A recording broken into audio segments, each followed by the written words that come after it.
Sir ఒకసారి చూడండి sir.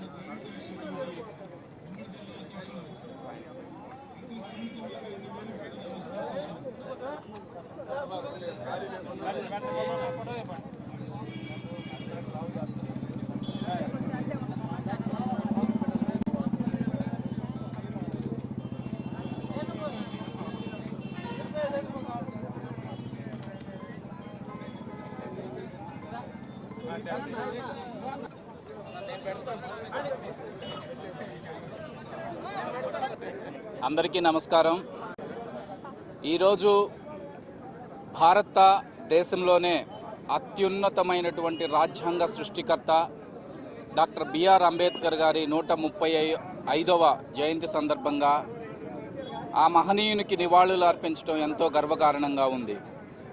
ఎందుకంటున్నానంటే, నాలాంటి ఒక వ్యక్తి ఈరోజు రోడ్ల మీద ప్రశాంతంగా తిరగగలుగుతున్నాడు, లేదా నాకు నచ్చిన చదువు చదువుకోగలుగుతున్నాను, లేదా నాకు నచ్చిన బట్ట వేసుకుంటున్నాను, లేదా నాకు నచ్చిన చోట ఉంటున్నాను అంటే దానికి కారణం ఆ రోజు ఆ మహనీయుడు అందరితో కలిపి స్థాపించినటువంటి రాజ్యాంగం యొక్క అవశేషాలనే మనం ఈరోజు అందరం పొందుతున్నామనేది గుర్తుపెట్టుకోవాలి.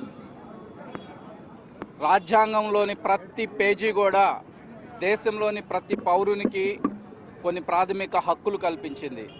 కానీ ఈ కూటమి గవర్నమెంట్ ఫామ్ అయిన తర్వాత ఆ రాజ్యాంగంలో పొందుపరిచినటువంటి హక్కులను కూడా కాలరాస్తూ ఆ మహనీయుడు రచించినటువంటి రాజ్యాంగానికే ఆపోజిట్గా రెడ్ బుక్ రాజ్యాంగం అని ఇంకొక కొత్త పదాన్ని తీసుకొస్తున్నారు. సరే, రోజు మీది కష్టాలు పడతాం, అవమానాలు పడతాం, దేన్నైనా భరించుకుంటాం. కానీ అలాంటి గొప్ప మహనీయులు రచించినటువంటి రాజ్యాంగానికి తూట్లు పొడుస్తున్నటువంటి మిమ్మల్ని ప్రజలు క్షమించరు అనేది ఒకటి గుర్తుపెట్టుకోవాలి. డాక్టర్ అంబేద్కర్ గారు ప్రతి ఒక్క పౌరుడు చదువుకోవటానికి, పోరాడటానికి, వ్యవస్థీకృతం చేయడానికి, సమాన హక్కులు కల్పించాలి అనే ఒక నినాదంతోనే ఆ రోజు పోరాడారు. దాన్నే మనం భావితరాలకు కూడా ముందు అందించాలి అనే ఒక ఉద్దేశంతోనే వైఎస్ఆర్సీపీ పార్టీ డెఫినెట్గా ఆయన రాజ్యాంగానికి అనుగుణంగానే ప్రతి ఒక్క పౌరుడి ప్రాథమిక హక్కుల్ని కాపాడటానికి పోరాడుతాం. ముఖ్యంగా యువతని పెడదారి పట్టిస్తున్నటువంటి గంజాయి నిర్మూలన కావాలని, అదేవిధంగా ప్రతి ఒక్క దానిలో జరుగుతున్నటువంటి కల్తీని నిర్మూలించాలని,